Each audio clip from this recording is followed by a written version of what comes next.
Hi, I'm Jennifer Kelly, Customer Success Manager, welcoming you to the download presented by Getty Images. As always, I want to give a special shout out to all of our current Getty Images customers and thank you for your business. We truly appreciate it.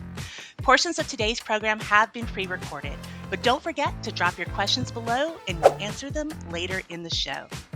This month, our topic is video: how to find it, how to license it, and how to use it to turn your brand videos into red carpet worthy visual stories.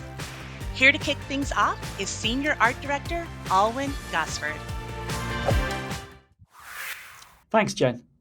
Video is a powerful tool for creatives, strategists, and brand managers across advertising, marketing, and social media who are looking to connect with audiences that are already overloaded with visual messaging.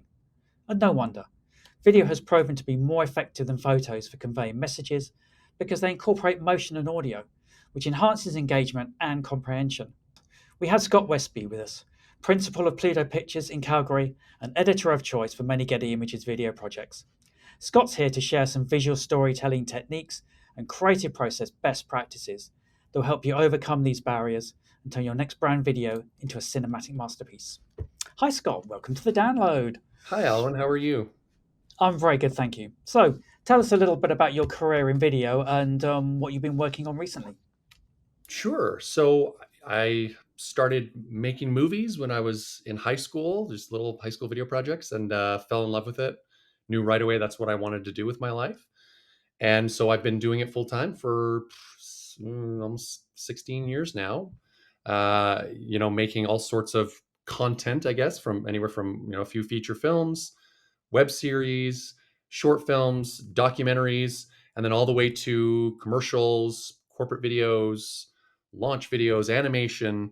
We say that if the image moves, we make it. So, if you if you're building a project, like where would you start? Yeah, that's a great question. What is the process? If you're at all familiar with how movies are made, you'll know pre-production, production, post-production. I think a good way to talk about it is to start by setting your scene, building with purpose, and then assembling with intention.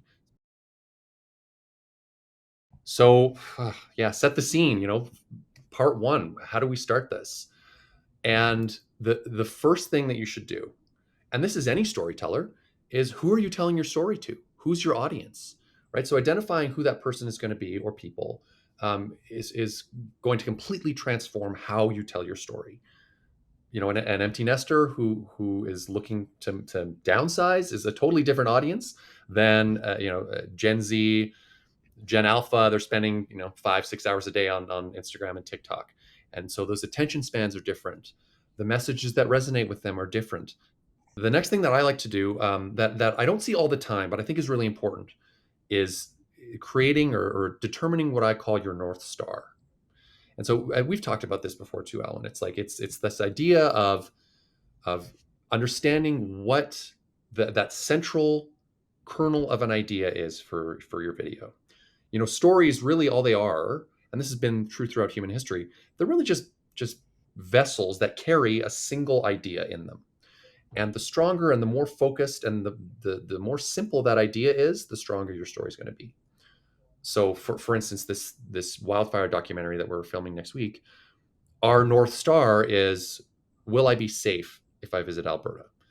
And so, video projects especially can get really complex. And so when you have this single idea, print it on a poster, put it on your monitor on a sticky note, that will just help guide you and keep you focused when all these various kind of things come and try to pull your project in different directions. The next kind of two big questions in my process are asking of yourself or your client or your boss, what do I want my audience to do after they watch this? And what do I want my audience to feel after they watch this? And that's kind of two sides of the same coin, right? The do is like your call to action, your marketing messaging. I want them to go to the website. I want them to buy this truck, whatever it might be. What do I want them to feel is a completely different but similar question. It's still an outcome, but it's like I want them to feel um, excited, or I want them to feel a sense of urgency, or I want them to feel, it can be anything, depends on what you're trying to achieve. But that will help you as you determine the tone or the emotional impact of your piece, having those words is really important. That's all the creative fun stuff in my opinion, Mhm. but there are some really important technical aspects to consider at the outset because it's going to affect how you make your project. Things like, where is this going to go? Like, are you posting this to YouTube? Are you broadcasting it on TV? Are you putting it on Instagram, TikTok? Those things will change how you make your project. The length of the piece will either need to be a specific length for this ad buy, or not. The aspect ratio will need to be landscape or vertical, the vertical video, or square, which will affect what shots you can pick. Obviously that affects the audience. There's so many things that are affected by which platform or platforms you're going to be putting your video on. And then from there, length is, I think, probably one of the most important things at this point, because you know how long this needs to be, which really tells you how much story you can fit into your video. So you know who it's for, you know what your central idea is, how it's going to feel, where it's going to go, how long it is. So then believe it or not, this feels like the first thing, but then it's time to write your script. And script sometimes comes with storyboarding, which sometimes it can feel a little bit like a waste of time, but I think is really important to show the flow of the story visually. And a lot of people want to see a storyboard, before you actually get into any editing, so they know, what is this going to look like, or before we invest our time, money, and effort into putting this together. Yeah.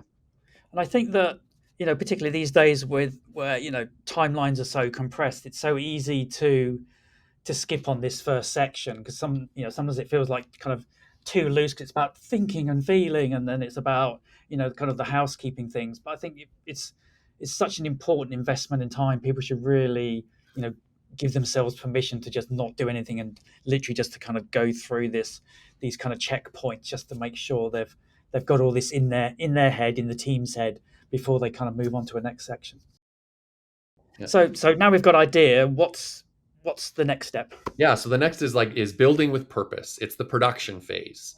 And that is, I think, one of the most fun parts. And that is, if you're working with stock footage, that is going and finding your clips. It can be a little bit daunting at the outset, I think, because the libraries are so vast.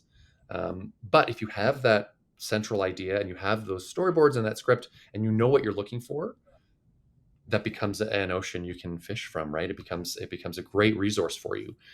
And so what I like to do when I'm looking for stock is I go in and I think to myself, what do I want a clip to achieve? Not what do I want it to be? Because if you go in with this intention of what do I want it to do? What's the intention of the clip? It becomes a lot easier to search for it. So for this new community that we're launching that I was referring to earlier, it could be, I know that I want a family. It's a community for families. I know I want a family in the community. So my search now, I go, okay, so maybe I want a family having a picnic. Maybe I want, a family on a walking trail, a family at a playground. Like, it starts to become, oh, okay, I can start to know, like, what am I going to actually type into the search bar? And you can get really, really, really specific sometimes, and it can be really helpful. And then what I like to do is go really specific and then slowly start to kind of zoom out, as it were, and start a little bit more abstract conceptual searches. So I might just do family and just see what Getty offers. And often there's some really interesting stuff in there.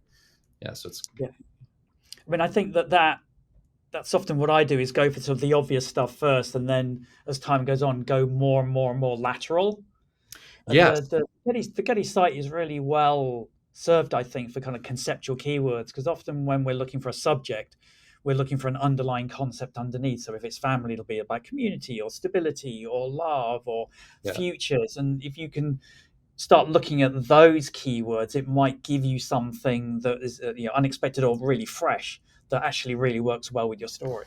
And the other thing that's really powerful is the similar clips button in Getty. It's amazing. It's a tool that I forget when I'm starting, and then I'll go, oh yeah, right, of course. And so I find something that I kind of like. You click similar clips, and then I don't know how the algorithm works, but it is magic. Yeah. It's definitely magic. It is magic for sure. And yeah, and the beauty of it is it helps you find things you didn't even know you were looking for. So we've found all this amazing content. We've got our North Star. Mm. The final section. Yeah, the final piece, the editing, the post-production, assembling with intention. Mhm. This is where your video is made. This is actually where everything kind of comes together. I always talk about production as gathering clay, and then the editing is where you actually shape it into your statue of David. And so this can be a really daunting thing when you're starting out. I think some people might be like, "Oh, I need an editing software," and so they'll download Adobe Premiere Pro or DaVinci Resolve, and then they open it up, and it's like a spaceship dashboard, right? Like there's no way you're going to be able to fly this thing.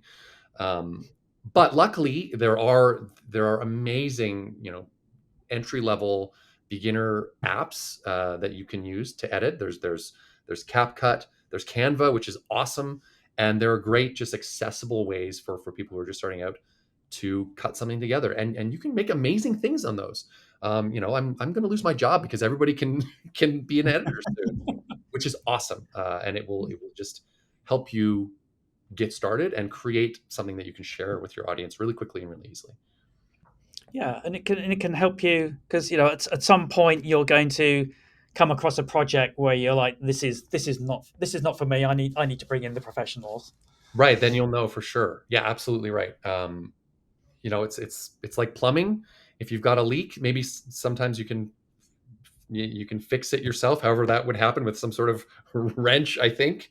And then if you can't, then it's time to call in a plumber who actually knows what they're doing, and you'll know when that is for sure. And that can be whether it's the complexities of the story. I'm just not feeling like I'm able to get it right, or it's a technical reason. I need something flashier, or I need my vision is things that I don't know how to achieve, and it's going to take me 6 weeks to do something that maybe an editor can do in a day. So that would be when it's time to hire it out, to bring someone in who can help you put your vision together. Yeah, they'll think of things that you won't have thought of because they've done something similar, or they know the software way better than you could ever know it. Totally. And they'll come with ideas. This is one of the things I love the most about working with Getty is you have vision as far as how shots can match. And Mm. there will be things you see in the composition of a frame that, because you can go find any other shot you can imagine, maybe the frame is split like this just naturally by a mountain, right? And then you can go find a shot that might have a natural split like that in something completely different that you can cut to. And you'll have Mhm. editors who think that way. And it just can create such an amazing visual metaphor or transition that you would never thought of. To summarize for everybody, if you're embarking on a video project, think about these 3 steps, and you should be pretty much on the path to success. So, set the scene, build with purpose, assemble with intention. Yeah, Yes? that's perfect. Yeah, you'll be set for success for sure if you start that way. Okay, thanks so much for joining us today, Scott, and sharing your experience with us. It's been such a pleasure. It's always awesome And to chat with you. okay, and now back to you, Jen. Thanks, Alwyn and Scott. As you just heard, with the wide availability of simple to use video editing tools, one barrier to creating impactful brand videos has become easier to overcome. Actually, are you already using Canva to edit your brand videos? Well, good news, Getty Images has an app for that. You can now connect your Getty Images account directly to Canva's video editing tool, giving you instant access to the perfect visuals, premium images, video clips, even editorial content, and drop them straight into your project. No downloads, no delays, just search, click, and create. It's a seamless way to elevate your content with some of the world's best visuals. Just search Getty Images in the Canva App Store and give it a try. All right, folks, the download continues right after this video message.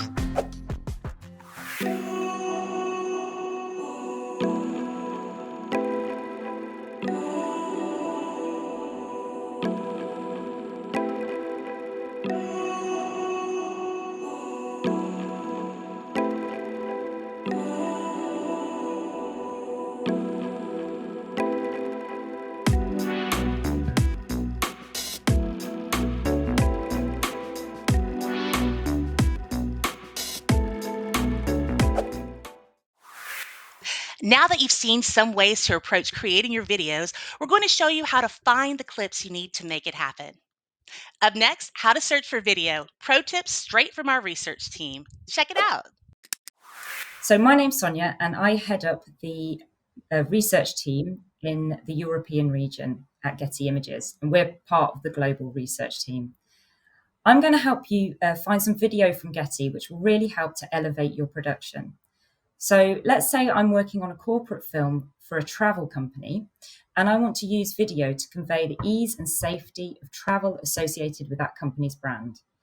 I might start from taking some inspiration from our Trends and Insights page, which you can see up here. I can find articles in this page from our visual GPS team containing data-backed insights on visual trends. And if I want to explore all the topics we have on offer, I can browse across categories, industry, region, or topics. I'm going to go with industry here and select travel. So if I have a look, this article looks interesting, Crafting the Travel Journey. This article is full of visual inspiration. It's also got some great guidance on the travel industry and the kind of visuals that you might want to use when trying to convey a sense or a feeling of ease, comfort, and anything on the journey for tourists. So it will help me put together a video that will resonate with the brand messaging of ease, safety, and comfort. The article also contains curated sets of visuals which can kickstart a deeper exploration of what Getty has to offer. So if I scroll down to the end of the article here, I get the option to explore more visuals, and this is across most articles on this page. So here we have a gallery called Crafting the Journey, and this has been curated by our visual experts. I'm going to toggle here to creative video because that's what I want to concentrate on when I continue my search. Now I can browse the gallery and take a look for anything that strikes me as right for my brand video. So we've got lots of nice video here. And if I scroll down a little bit further, I can really take a look at what speaks to me visually. You can see the diversity of options here. And this one looks about right. I think it really conveys the sense of ease of traveling by train with a young child without compromising on the adventure of the journey. What I'm going to do next is check to see if there is anything else similar to this video. And I can do that really easily by searching by video image. So if I make my screen slightly smaller, I can drag the video up into the search by image tool here. And that will bring up lots more options for me to explore. I can also refine my search, so I can add some keywords to the visual reference there to make it a bit more specific to what I'm looking for. So if I put in a family of 4, for example, I can get back some really nice options there. So there are a few that strike me as pretty good. And there's one in a train station there, which is also nice. It is a slightly limited search though, so maybe I can look at expanding it. And the way I can do that is to take advantage of our enhanced search feature by using more natural language to search for video. So the way I can do that is to get rid of the image reference there and type in a happy family with young children relaxing on a train, looking through the window, traveling through the scenic mountain countryside. And I've taken a few points from the article there and incorporated those into my enhanced search, i.e. looking through the window, feeling relaxed on the train. So if I hit search now, I get a range of different options. And this feature, this enhanced search feature, moves beyond the keywords to find content that fits with the description that I've put in the search box. If you want something a little bit different, Don't forget that we also have a wealth of archival material that you can use in your projects. Staying in creative video, if I wanted to travel back in time to really underscore the ease of travel today by comparing it with the past, or to make the point that going by train has always been a great family experience, I can use the keyword archival and type in any other specifics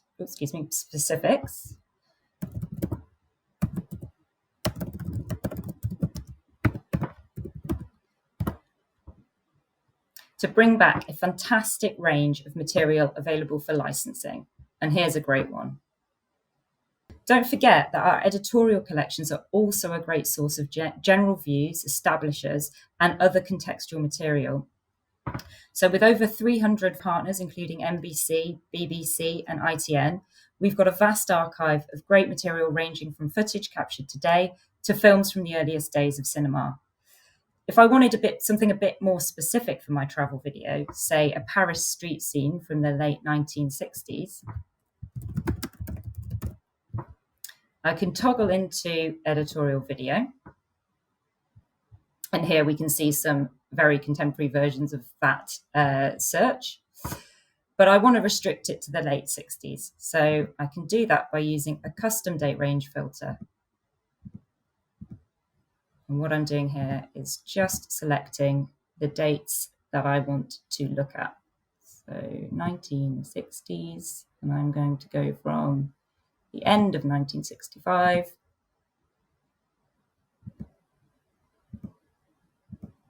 to the end of 1969.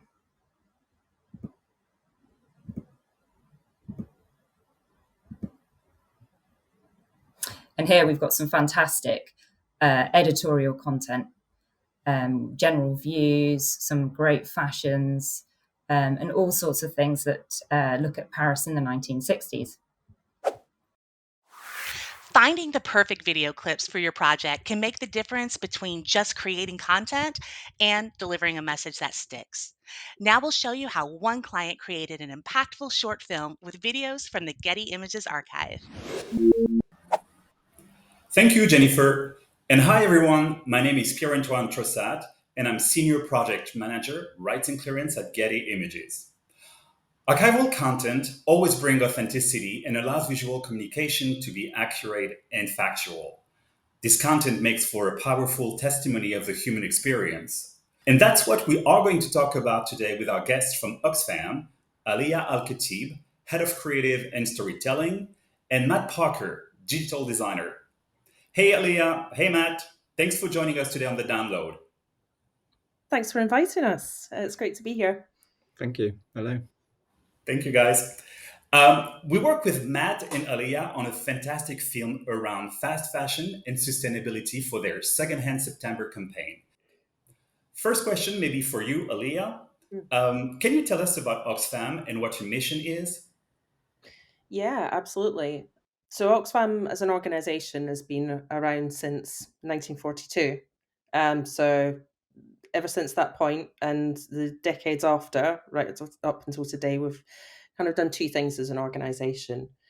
We're here to tackle poverty and injustice. Throughout our history, we've always tried to speak to the root causes as well. So things like inequality, climate change, conflict. These are things that again and again people face the impacts of first and worst, and we always try to kind of like speak out on and campaign against some of the systems that keep people trapped in poverty. Can you tell us more specifically about the Secondhand September campaign that you've been working on for a couple of years now, and what did you want to achieve with it? I suppose I should say that all alongside our kind of like our history and our mission, we've always kind of like Oxfam shops have always been a huge part of our kind of presence in communities. So we have a shop on hundreds of high streets up and down the UK. It's, we're right at the heart of the community, and it's a bit of a window into our work, but it's also a place where people can donate the things that they don't need, if you like, share their resources for a bigger impact in the world, and buy things that they do need and want. And all that that kind of like donating and buying raises funds and creates a lot of impact for the kind of like the change we want to see in the world. It funds our work all over the world. Within that, we saw an opportunity to celebrate secondhand clothing, secondhand fashion. It's a brilliant way of being able to kind of like a simple but powerful way to be able to kind of like make conscious choices, environmental choices, social choices, but also fund some great work and find great clothes that you like and reflect you as a person. So Secondhand September was a real kind of celebration of secondhand, and throughout the years it's evolved and taken on a kind of a life of its own as a campaign. I have a question now. I'm curious about the creative approach that you took for this film, and maybe that's one for you, Matt. What kind of tone of message or even emotion were you aiming to strike with the film? Well, we were we were trying to build on. I think when we made the film, we were in the third or fourth year of Secondhand September, and it's had many guises and directions, and so we wanted to kind of take it and move it on, and kind of establish what it would be for that year. So we, in previous years, had used a lot of slogans inspired by slogan T-shirts by Catherine Hamnett, and we kind of wanted to talk about how secondhand clothes, are stylish as well, and kind of get that feeling about things being kind of people wanting to wear secondhand. And so we talked about how the clothes that used to be worn, through the 50s, 60s, 70s, would identify you with a movement or a group or a subculture, and that's why we wanted to take a look back at those styles. So quite a lot of it is a bit. The film is UK centric, and we wanted to kind of tap into those styles. So we were kind of looking at things like zoot suits that are inspired by the 40s, Black and Latin jazz culture. The mods, who were sharp, clean cut, tailored suits, rode around on scooters, really cool.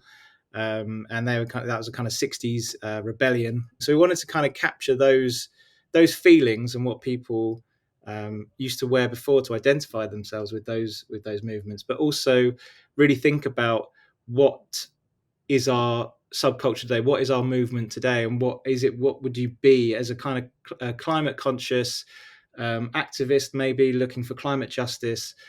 What would you wear, and how do you identify yourself? And it's not a kind of trend of how you look necessarily, but it's about secondhand, and secondhand is the style. And secondhand, you choose it because of that world that you want to live in. So yeah, it was not just about showcasing how stylish secondhand can be, but it's that ethical choice as well. With all that in mind, actually, let's now watch the film, and I have a few more questions for you right after that. It's just madness. Enter in the dance, plug it in, and we begin. Crowd up in the center, they watch for the rhythm. Watch the way we drop it in a mix time.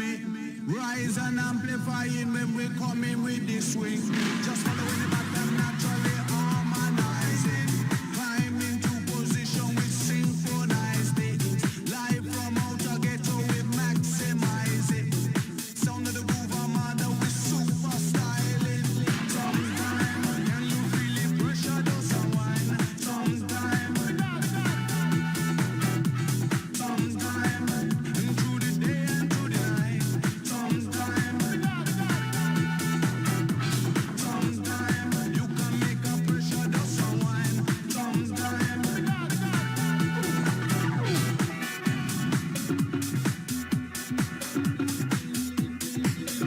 Super styling.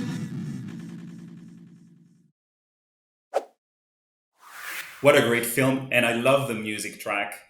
As we were cutting together the film, I was out running, and Groove Armada's Super Styling came on in my headphones on a playlist that I was listening to, and it just really seemed to be like the perfect soundtrack to what we were making at the time. It has that. It talks about super style, but it also has that nostalgia, that energy, and that cultural depth. And it's a really integral piece of music as to why the final film was so kind of engaging in the end.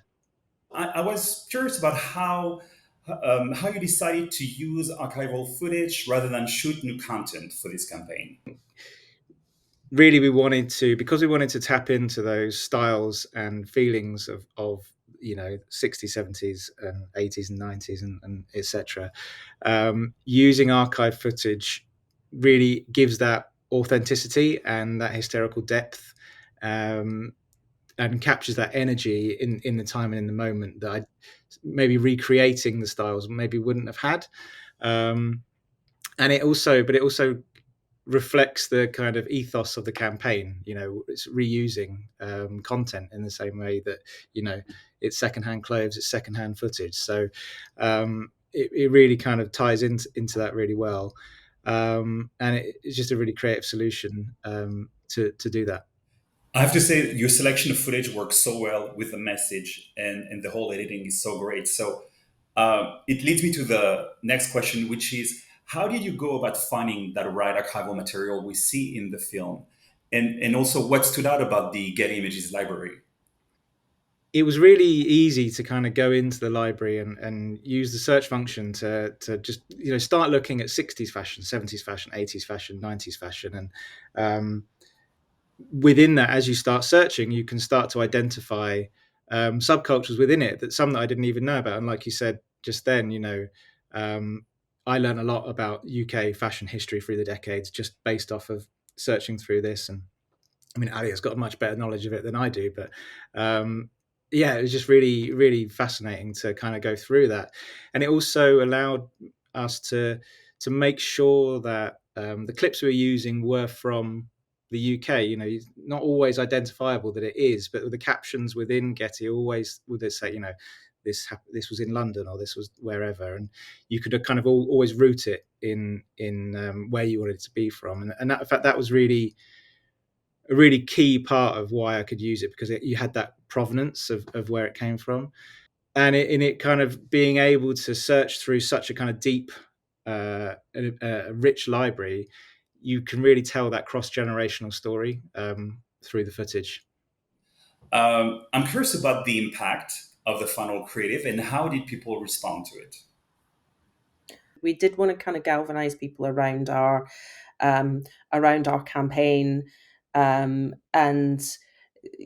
get like really reassert this sense that what you wear has power, it has impact, it says something about you, it speaks to your values, and that's everything that we kind of like, the footage and the words and the soundtrack coming together really enabled us to do. And we made this video thinking, okay, this is something that we can like share and just get kind of people to kind of think about and rally around and think like, how can we take Secondhand September to the next level?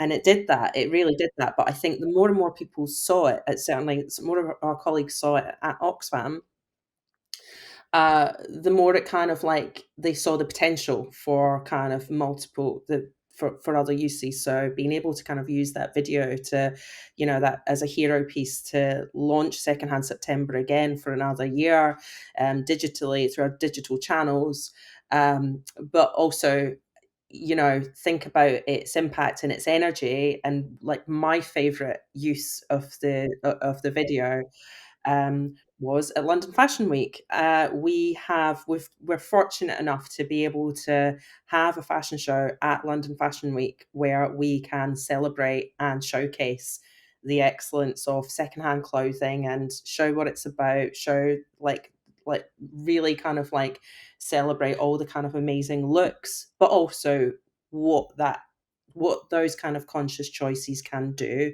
what they can do in the world. So our fashion show was full of kind of like amazing moments, like Catherine Hamnett herself, a fashion icon and activist, revealed a slogan T-shirt, "No More Fashion Victims," on the runway, recreating a kind of iconic moment in her activism. You were there as well, Matt, weren't you? You got to see it. Yeah. It was incredible, and Sorry.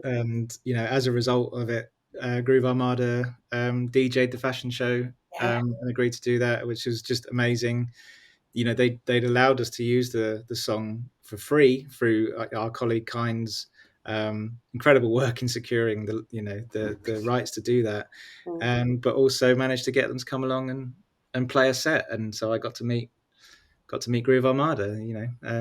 Amazing for me, and just can't believe that all came out of a little film that I spent a couple of days making, in my loft. It's great. You're so lucky. I would have loved to be there with you guys on the London Fashion Week. It was amazing. Now, quick question. I don't know if you can tell us a few words, and that's actually my last question, but can you tell us a few words about your plans for the Secondhand September campaign for 2025? Yeah. Again, that this piece of content in this video is really sort of showing its kind of impact and its longevity, because it's another, we'll be able to kind of like really run with this concept around dressing for the world you want in a bigger way this year. Again, we've got some exciting plans in development around the fashion show, but we're going to be thinking about that as an inspiration piece to talk more about the impact of buying secondhand, the impact of what Oxfam does, and what the kind of relationship is between, that simple, powerful act of buying secondhand and the kind of things that the change you can affect in the world. I would just ask anyone who's watching, please keep an eye out for Oxfam GB on your socials, and join Secondhand September as well. Dress for the world you want. So again, thank you so much, Matt. Thank you so much, Aliyah. That was fascinating.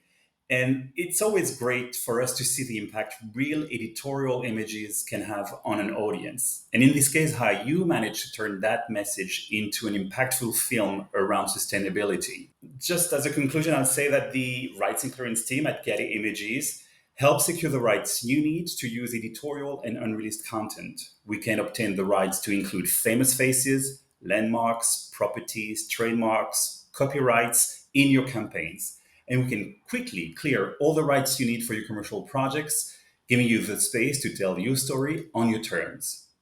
So thanks again for listening, and back to you, Jennifer. All right, downloaders, live Q&A is just moments away. We'll be right back after this.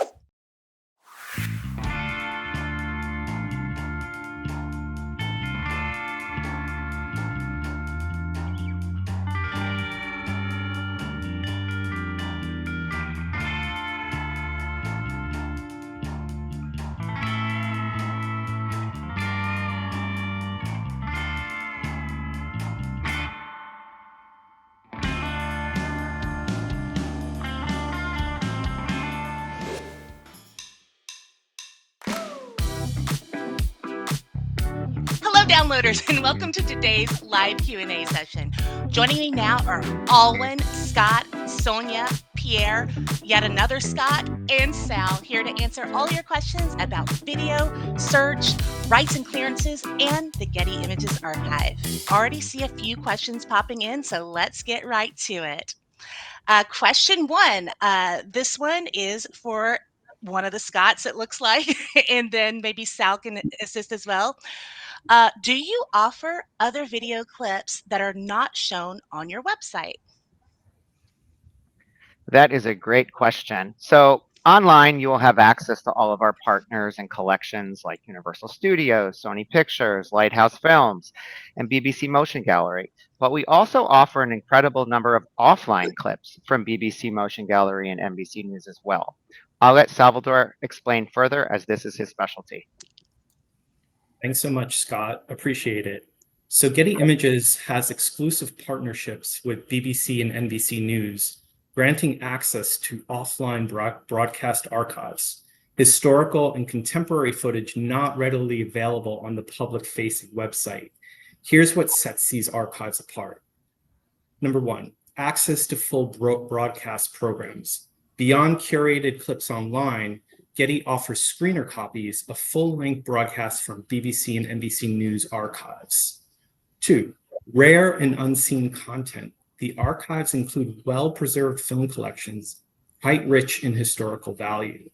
Key tip, if you encounter a text record on the Getty Images website, it likely refers to offline video, a signal that additional archival footage may be available upon request.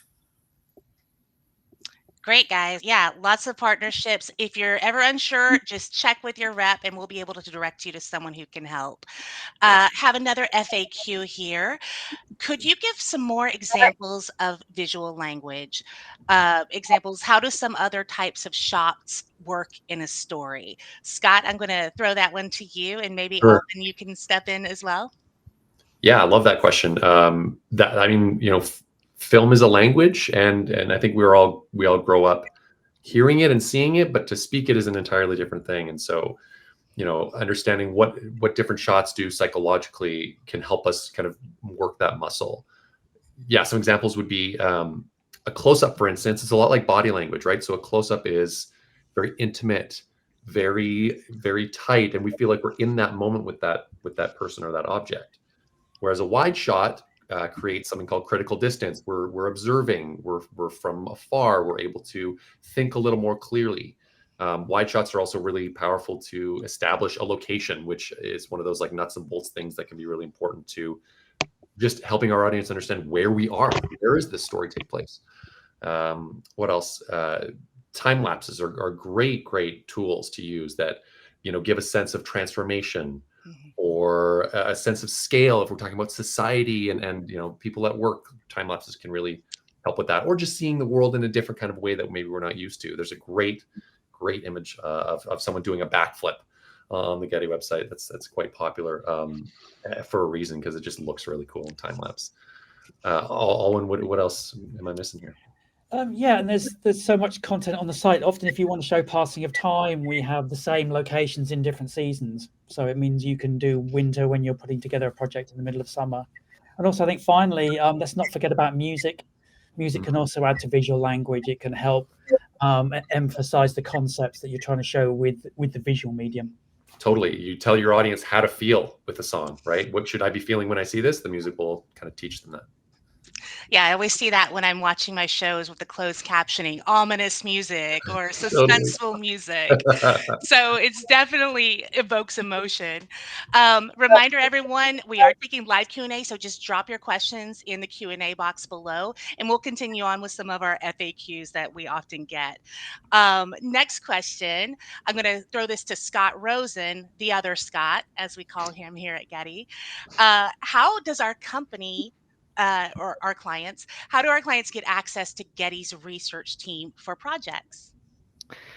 Well, to see if you're qualified for having our team of search experts find the perfect images or video for your projects, please reach out to your Getty Images rep or customer service associate through our website. Or you can email us at thedownload@gettyimages.com. That's one word, the download. Either way, we'll be able to offer solutions to fulfill all of your imagery and licensing needs. Perfect. Pierre, I have one here for you. You're not off the hook. What service that was mentioned earlier during the Oxfam segment helped them use archive content that can be found on Getty? Hey, Jennifer. Thanks for the question. So that would be the image guarantee. Oxfam had their eyes on some brilliant vintage clip that they found on the Getty Images website and that they wanted to use for their Secondhand September campaign. The clips that were vintage clips featured some real people shot in the 70s on the London streets, full of character, but there was no model releases. So normally that'd be a deal breaker for using that kind of content in a commercial work. But with the image guarantee, Getty Images will cover you for a fee in case any model or property claim pop up. So that means that Oxfam could tap into that perfect nostalgic footage for this film that they put together with peace of mind. Voila. Voila, how French. And everyone, I know that sounds super complicated to those of you watching, but that's why we have a full-time rights and clearance team and research team like Pierre and Scott who can assist you with all the ins and outs of those things. So don't be afraid. If you have a perfect image and you're not sure you're able to use it, reach out and we can help guide you through that. Okay, here's a question for Scott number one, Scott W. What are some the number one, Scott? What are some tips for a new editor that they can use to elevate the quality of the videos that they create? Oh, that's a good question. Yeah, I love that one. Yeah, I mean, assuming you're starting on something simple like a Canva or a CapCut, and not trying to get too flashy with technical stuff. Yeah, there are a few kind of things you can do that might lend a little bit of sophistication to your edit. Something that we like, that I love, one of my favorite types of edit, is called a split edit, and that actually uses the audio and the video in a bit of a creative way. So basically what you do is you have the audio start before the clip starts, and so you'll hear, like, this is a great example. It's a great transition. You'll hear like some eggs sizzling before you cut to that restaurant scene, and it's just a little bit of foreshadowing of what you're about to see. It's something really simple that can help the flow of your video. I love that trick too. It's called the split edit, and you can Google how to do that kind of thing. Something else that I think that newer editors trip up on is when you start with a song, which I recommend because it really helps set your tone. They can cut to the beat of the song, which is a great way to help with the pacing. But sometimes you'll find that editors cut exactly on every beat because it just feels like they're in the rhythm of the music. And I would say every once in a while, avoid doing that. If you can hold a song longer or a clip longer than the beat of the song, it helps kind of avoid lulling your audience into that rhythm, and it can actually surprise them and create kind of a better engagement. That'd be kind of two quick pro tips. Yeah. I love that, and I love how the visual and the audio go hand in hand. Totally. Sounds elementary, but it can be so impactful. Yeah. Let's see. Here's another question. Oh, Pierre, back to you. How much do image guarantees typically cost? Oh, that's a good question. Yeah, happy to take that one. So the cost of an image guarantee can vary depending on several factors, including the scope of rights granted, the territories covered, the usage duration, the volume of content also that's being licensed.